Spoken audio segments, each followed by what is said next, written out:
اس لیے آپ جمعے کو سنتے رہتے مولویوں سے، ہر خطیب یہ خطبہ میں یہ پڑھتا ہے اور آپ کو سناتا ہے جمعے کے دن، اللہ اللہ فی اصحابی، لوگوں اللہ سے ڈرا کرو میرے شاگردوں کے بارے میں، میرے شاگردوں کے بارے میں اللہ سے ڈرا کرو، لا تتخذوہم من بعد غرضا، میرے محمد کے جانے کے بعد ان کو نشانہ نہیں بنانا، فمن احبہم فبحبی احبہم، جو ان سے محبت رکھتا ہے اس کو مجھ سے محبت ہے، میرے کہنے کے مطابق میرے شاگرد ہے، میں نے 23 سال انہی پر محنت کی ہے، ومن ابغضہم، اور جو ان سے دشمنی رکھتا ہے فببغضی ابغضہم، میری دشمنی کی وجہ سے، اس کو صحابی سے دشمنی نہیں ہے ابو بکر عمر عثمان سے، اس کو مجھ سے دشمنی ہے، ومن آذاہم، جو ان کو تکلیف دے گا فقد آذانی، وہ مجھے محمد کو تکلیف دیتا ہے، ان کو جو کانٹا چبھے گا وہ مجھے محمد کو میرے جسم مبارک میں وہ کانٹا چبھے گا، ومن آذام، جو ان کو گالی دے گا، اذیت دے گا، تکلیف دے گا، فقط آذانی، اس نے مجھے تکلیف دی،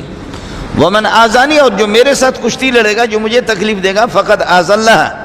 وہ پھر وہ اللہ کے ساتھ، صحابہ میرے دوست ہے، میں اللہ کا دوست ہوں، میرے دوستوں کا دشمن میرا دشمن، میرا دشمن اللہ کا دشمن، ومن آذ اللہ فیوشک ان یاخذہ بعقاب من النار، اور جو اللہ کے ساتھ ٹکر لے گا، کشتی کی کوشش کرے گا، تو یقینی بات ہے کہ اللہ تعالیٰ جہنم میں اس کو سیدھا بھیج دے گا، ٹکٹ کے بغیر، کوئی ٹکٹ کی ضرورت نہیں ہے اس کو، سیدھا جہنم میں جائے۔ میں نے عرض کیا کہ صحابہ میں پھر مراتب ہے، صحابہ میں خلفائے راشدین 10 مبشرہ، ان کا مرتبہ سب سے اونچا ہے، لیکن 10 مبشرہ میں پھر ابو بکر عمر عثمان علی ہے، ان کا درجہ سب سے اونچا ہے۔ آخر اس دنیا سے جاتے ہوئے آپ نے فرمایا سب کے احسانات کا بدلہ دے چکا ہوں، لیکن ابو بکر کے احسانات رہ گئے، ان کا بدلہ نہیں دے سکا میں۔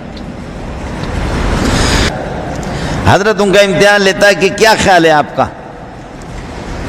ہم 313 ہیں، ہمارے پاس کچھ بھی نہیں ہے، وہ 1000 سے زیادہ ہیں، ان کے پاس گھوڑے بھی ہیں، ہتھیار بھی ہے، نیزہ و تیر بھی ہے، تلواریں بھی ان کے پاس ہے، کیا خیال ہے آپ لوگوں کے، مشورہ دے دو، ہم تو لڑنے کے لیے نہیں آئے تھے، ایک قافلے کے تعاقب کے لیے ہم آئے تھے، قافلہ نکل گیا، کیا کریں، لڑنے کے لیے اب تیار ہے؟ تو حضرت مقداد ابن الاسود رضی اللہ تعالیٰ عنہ فرماتے یا رسول اللہ، ہم موسیٰ علیہ السلام کی امت نہیں ہے جنہوں نے موسیٰ کو کہا کہ جاؤ قوم عمالقہ سے، اشدودیوں سے جاؤ لڑو، اذهب انت وربك فقاتلا ان هاهنا قاعدون، جاؤ آپ اور آپ کا رب لڑو، آپ اپنے اللہ کے ساتھ مل کر کے عمالقہ سے لڑو، ہم نہیں لڑتے۔ فرمایا یا رسول اللہ، ہم بنی اسرائیل نہیں ہیں، ہم منافق شاگرد نہیں ہیں،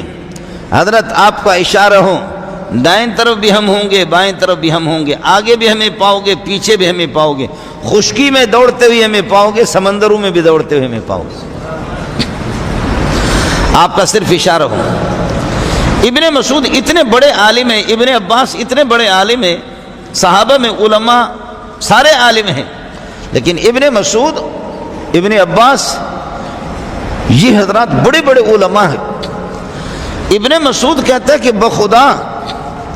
میری زندگی کے سارے اعمال مل جائیں، میں چاہتا ہوں یہ سارے کے سارے میں مقداد ابن الاسود کو دے دوں، دنیا کی ساری نعمتیں اس کو دے دوں، یہ ایک دن کی وفاداری مجھے دے دے جو اس نے محمد کے سامنے جس کا اظہار کیا، یہ ایک دن کی وفاداری مجھے دے دے جو اس نے جس کا اظہار کیا۔ کیا اظہار کیا؟ ہم بنی اسرائیل نہیں ہیں، منافق نہیں ہیں، جو نبیوں کی گستاخی کر کے نبی کو کہتا ہے کہ جاؤ آپ اور آپ کا رب، آپ دشمنوں سے، کافروں سے، عمالقہ سے لڑو، ہم نہیں لڑیں گے، ہم وہ لوگ نہیں ہیں، محمد تیرے چہرے پہ قربان، آپ کا اشارہ ہو، دائیں بھی ہم، بائیں بھی ہم، آگے بھی ہم، پیچھے بھی ہم، سردی میں بھی ہم، گرمی میں بھی ہم، خشکی میں بھی پاؤ گے، سمندروں میں دوڑتے ہوئے بھی پاؤ گے۔ ابن مسعود کہتے ہیں کہ میری زندگی کے سارے اعمال اگر لے لے مقداد ابن الاسود یہ جملہ مجھے دے دے۔ ابن مسعود کا اپنا بیان ہے، کہتے ہیں کہ جب مست ہو کر کے جس وقت ایمان کی حرارت کے عالم میں مقداد ابن الاسود بدر کے موقع پر یہ جملے کہہ رہے تھے، کہہ رہے کہ فسر بہ رسول اللہ صلی اللہ علیہ وسلم، میں نے دیکھا کہ محمد رسول اللہ کا چہرہ چمکتا دمکتا، نبی تو ویسے چمکتا دمکتا، لیکن میں نے دیکھا محمد کی خوشیوں کو کہ محمد رسول اللہ صلی اللہ علیہ وسلم کس طرح خوش ہے۔ یہ صحابہ سارے کے سارے، یہ ایک پاکیزہ جماعت ہے۔ ساری امتوں میں نے عرض کیا کہ آپ افضل الرسل ہے، تو آپ کی جماعت، آپ کی امت افضل الامم ہے۔ آپ کی امت میں پھر صحابہ سب سے افضل ہے، صحابہ میں سب سے زیادہ افضل عشرہ مبشرہ ہے، عشرہ مبشرہ میں خلفائے راشدین ہے، خلفائے راشدین میں سب سے ابو بکر ہے، اس کے بعد عمر ہے۔ صرف صحابی رسول نہیں ہے، محمد رسول اللہ کے سسر بھی ہے۔ آپ کی بیٹی حضرت حفصہ رضی اللہ تعالی عنہا، وہ حضرت کے نکاح میں بھی رسول پاک صلی اللہ علیہ وسلم کے خلیفہ ثانی بھی ہے، عشر مبشرہ میں سے بھی ہے، بدر میں، احد میں، تمام غزوات میں آپ شریک بھی رہے۔ احد میں جب مسلمانوں کو عارضی طور پر ایک پسپائی ہوئی شکست ہوئی، کچھ لوگ تتر بتر ہو گئے، آگے پیچھے ہو گئے، لیکن عمر پھر بھی بھاگا نہیں، جمع ہوا تھا، ڈٹا ہوا تھا۔ بدر کے موقع پر آپ ڈٹے ہوئے تھے، تمام غزوات میں آپ ڈٹے ہوئے۔ رسول پاک صلی اللہ علیہ وسلم فرماتے کہ میں نے خواب میں دیکھا کہ میں دودھ پی رہا ہوں، دودھ پی رہا ہوں، اتنا میں نے دودھ پیا، اتنا۔ یہ بخاری کی روایت سنا رہا ہوں، حدیث سنا رہا ہوں آپ کو۔ ہمارے لوگوں کو خطیبوں کے قصوں کی کافی عادت پڑی ہوئی ہے، تو وہ کہتے ہیں کہ کوئی قصہ کر رہا ہے، یا کوئی ڈوہیڑا سنا رہا ہے، یا کوئی اخبار جنگ اور امت اخبار کی کوئی خبر سنا رہا ہے۔ ایسا نہیں ہے، بخاری کی حدیث سنا رہا ہوں آپ کو۔ میرے نبی فرماتے ہیں کہ میں نے خواب میں دیکھا کہ میں دودھ پی رہا ہوں، دودھ پیتے پیتے پیتے پیتے یہ دودھ اتنا میں نے پیا کہ میں سیراب ہو گیا، دودھ کے اثر میرے ناخنوں سے بھی نکل رہا ہے، ناخنوں سے بھی نکل رہا ہے، اور کچھ دودھ بچ گیا، اس دودھ کو میں نے عمر کو دے دیا۔ خواب میں دیکھ رہا ہوں کہ وہ دودھ میں نے عمر کو دے دیا۔ قالوا فما اولتہ یا رسول اللہ، حضرت اس کی تعبیر کیا ہے کہ آپ نے اتنا دودھ پیا، اتنا دودھ پیا کہ آپ کی انگلیوں میں، آپ کے پوروں میں بھی اس کا اثر ظاہر ہو رہا تھا۔ یہ کیا ہے جی؟ کیا ہے کہ اتنا دودھ آپ نے پیا اور آپ کی انگلیوں میں بھی اس کا اثر ظاہر ہو گیا؟ فما اولتہ یا رسول اللہ، قال العلم، علم، اشارہ کر دیا کہ کائنات میں سب سے زیادہ علم میرے پاس ہے، اس کے بعد علم پھر عمر کے پاس ہے۔ سبحان اللہ، سبحان اللہ۔ خواب میں اگر کوئی آدمی دیکھے کہ میرے گھر سے دودھ نکل رہا ہے، میں دودھ بانٹ رہا ہوں، تو پھر کسی مولوی کے پاس آپ کو جانے کی ضرورت نہیں۔ اس کی تعبیر یہی ہے کہ اللہ تعالیٰ آپ سے علم کا، اللہ آپ کو علم دے گا، لیکن ایسا خواب آپ دیکھیں گے بھی نہیں، ایسا خواب آپ دیکھیں گے بھی نہیں۔ آپ کسی خانقاہ میں گئے تو بہت بڑا آدمی ہو گئے، آپ تبلیغی جماعت میں اپنے چلے لگائے تو بہت بڑے آدمی ہو گئے، مدرسے میں آپ نے یہ کہ تھوڑا سا ناظرہ پڑھا تو بہت بڑا آدمی آپ ہو گیا، کسی خطیب کے مرید بن گئے، آپ بہت بڑا آدمی ہو گیا۔ وہ خطیب کو بھی دودھ نظر نہیں آئے گا، آپ کو تو ویسے بھی نہیں آئے گا، وہ خطیب کو بھی دودھ نظر نہیں آئے گا۔ بعض ہمارے ساتھی کس کر کے جھوٹ بھی بولتے ہیں، لیکن اگر آپ خواب میں یہ دیکھیں کہ میں دودھ بانٹ رہا ہوں تو اس کی تعبیر یہی ہے۔ فرمایا کہ اتنا دودھ پیا کہ دودھ بچ گیا، باقی دودھ میں نے عمر کو دے دیا۔ فما اولتہ یا رسول اللہ، حضرت اس کی تعبیر کیا ہے؟ فرمایا تعبیر یہ ہے العلم، اللہ نے عمر کو سب سے زیادہ علم دیا، سب سے زیادہ علم میرے پاس ہے اور اس کے بعد عمر کے پاس ہے۔ آپ نے فرمایا کہ میں خواب میں دیکھ رہا ہوں، بخاری کی حدیث سنا رہا ہوں، میں خواب میں دیکھ رہا ہوں کہ لوگوں کی قمیصیں، کسی کی قمیص گھٹنوں کے اوپر ہے، کسی کی گھٹنوں سے نیچے ہیں، اور کسی کی اس سے بھی زیادہ چھوٹی ہے، چھوٹی بڑی قمیصیں، سب کی قمیصیں دیکھ رہا ہوں۔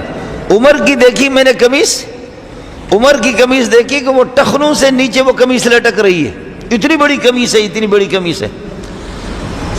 یا رسول اللہ اس کی تعبیر کیا ہے؟ فرمایا کہ اعمال ہے اور علم ہے، عمر کا علم سب سے زیادہ ہے۔ قمیص سے انسان کی حفاظت ہوتی ہے، عمر کی قمیص سب سے لمبی قمیص ہے، قمیص سے آپ کی حفاظت ہوگی۔ اچھی قمیص ہو تو آپ سردی سے بھی محفوظ ہے، گرمی سے بھی محفوظ ہے، قمیص کے بغیر باہر نکلو تو بڑا مزہ آئے گا آپ کو۔ قمیص سے حفاظت بھی ہوتی ہے، قمیص سے خوبصورتی بھی ہوتی ہے۔ مولوی صاحب کی قمیص نکالو، منبر پر بیٹھا ہوں، ماشاء اللہ بہت اچھا لگے گا۔ قمیص سے حفاظت بھی ہوتی ہے، قمیص سے زینت بھی حاصل ہوتی ہے، اور قمیص سے انسان کی جو ساخت ہے، جو ڈھانچہ ہے، شرمگاہ، یہ چھپ بھی جاتی ہے۔ عمر دین کا حافظ بھی ہے، محافظ بھی ہے، عمر دین کی زینت بھی ہے۔ قمیص سے زینت بھی حاصل ہوتی ہے، جس کی جتنی بڑی قمیص ہوگی اتنا ہی۔ عمر کی قمیص سب سے بڑی تھی، قمیص باعث زینت ہے، عمر دین کی زینت ہے۔ اس لیے صحابی کہتے ہیں کہ میں نے رسول پاک صلی اللہ علیہ وسلم کو دیکھا کہ رسول پاک صلی اللہ علیہ وسلم اکثر دعا فرماتے تھے، اکثر آپ دعا فرماتے تھے، اللہم اعز الاسلام باحب ہذین الرجلین عندک الیک، اللہ یہ دو بندے ان میں سے جو زیادہ آپ کو محبوب ہے، آپ کو جو زیادہ محبوب ہے، اس سے اسلام کو عزت عطا فرما دے، غلبہ عطا فرما۔ اللہم اعز الاسلام باحب ہذین باحب احد ہذین الرجلین، ان دو بندوں میں سے بابی جہل او بعمر بن الخطاب، ابو جہل یا عمر، جو آپ کو زیادہ محبوب ہو، جو زیادہ محبوب ہوں، اس کو اللہ میرے حوالے کر دے۔ ہے تو دونوں سردار ہیں، دونوں کے دونوں سردار ہیں، اللہ اس کو میرے حوالے کر دے، اسلام کو عزت عطا فرما دے۔ چند دنوں کے بعد آپ نے دیکھا کہ حضرت عمر بن الخطاب رضی اللہ تعالیٰ عنہ مسلمان ہو گئے۔ اس لیے لوگ بتاتے یہ ہے کہ باقی صحابہ کو بھی اللہ نے چاہا ہے، اللہ نے پسند کیا، چنا ہے اللہ نے۔ صحابہ سارے کے سارے عظیم اور قیمتی۔ کبھی تو اس طرح بھی کرو، کبھی تو اس طرح کرو کہ مولانا تقی صاحب کو کچھ دن ملک دے دو، کچھ دن میرے بھائی ابتسام الہی ظہیر کو تو دے دو، کچھ دن مفتی منیب کو تو دے دو، کچھ دن اللہ آپ کا بھلا کرے عبدالستار شاہ کو تو دے دو، کچھ دن۔ پوری کائنات کو، چاہے جنات ہوں، انسان ہوں، فرشتے ہوں اور دیگر مخلوقات جن کو ہمارے لیے اللہ نے پیدا کیا ہے اور ہمارے تابع بنایا، ان سب کی پیدائش سے، تخلیق سے اللہ تعالیٰ کا ایک مقصد وابستہ ہے اور ایک غرض ہے ان کے لیے۔ یہ افحسبتم انما خلقناکم عبثا، آپ یہ سمجھتے کہ ہم نے آپ کو بیکار پیدا کیا ہے اور آپ کی زندگی سے کوئی غرض وابستہ نہیں ہے، آپ کو کسی مقصد کے لیے پیدا نہیں کیا گیا، ایسا تو ہوگا ہی نہیں۔ اللہ تعالیٰ کی ذات خالق ہے اور بندہ مخلوق ہے، فرشتے مخلوق ہے، جنات ساری مخلوقات ہے، لیکن پھر یہ کہ وہ صرف خالق اور مالک نہیں ہے بلکہ وہ رب بھی ہے، کھلانے پلانے والا بھی ہے۔ اور دنیا کا قانون یہ ہے کہ جو جس کا کھائے اسی کا گائے، جو جس کا کھاتا ہے اسی کا گن گاتا ہے۔ کتے کو آپ روٹی پھینکیں گے، کتا آپ پر نہیں بھونکے گا، آپ کے دشمن پر بھونکے گا۔ جانوروں کو آپ چارہ کھلائیں گے، جانور آپ کے لیے جان دیں گے۔ وہ جانور آپ کا اس قسم کا شکر گزار ہوگا کہ سبحان اللہ۔ واللہ علم آپ حضرات کا تجربہ ہے یا نہیں ہے، عرب حضرات کا اور ہمارے بلوچوں کا تجربہ ہے کہ بعض لوگ ایسے اونٹ پال کر کے رکھتے، لاڈلے قسم کے اونٹ، مالک کا جیسے انتقال ہو جاتا ہے، خدا جانے اس اونٹ کے دل میں اللہ تعالیٰ کس طرح ڈال دیتا ہے، وہ اونٹ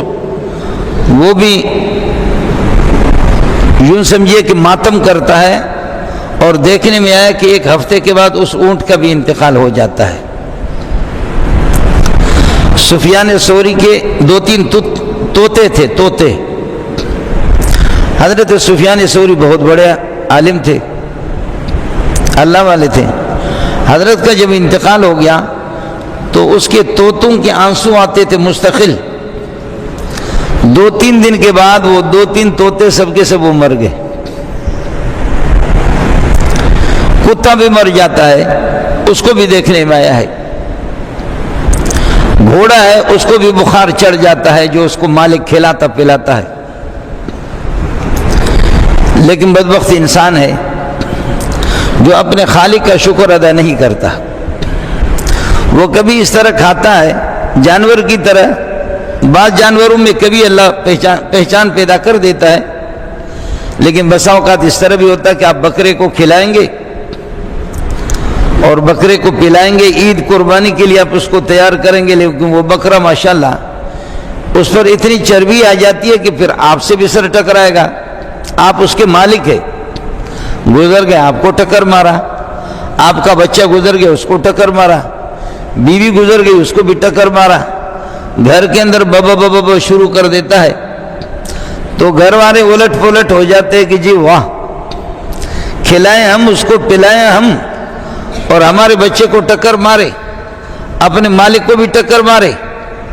یہ کتنا بے وقوف ہے، جانور ہے بابا، عقل نہیں ہے، بے وقوف ہے، لیکن آپ اللہ کا کھائیں اور اللہ کا پئیں، لیکن اللہ کے قرآن سے بھی ٹکر لگائیں، ٹکر لیں، اور کعبۃ اللہ سے ٹکر لیں، محمد رسول اللہ سے ٹکر لیں، دین سے ٹکر لیں، نبی کی سنتوں کو ذبح کر دیں، آپ اور ہم تو ایک ایک قدم پہ اللہ سے ٹکر لے، ہم بے وقوف نہیں ہیں۔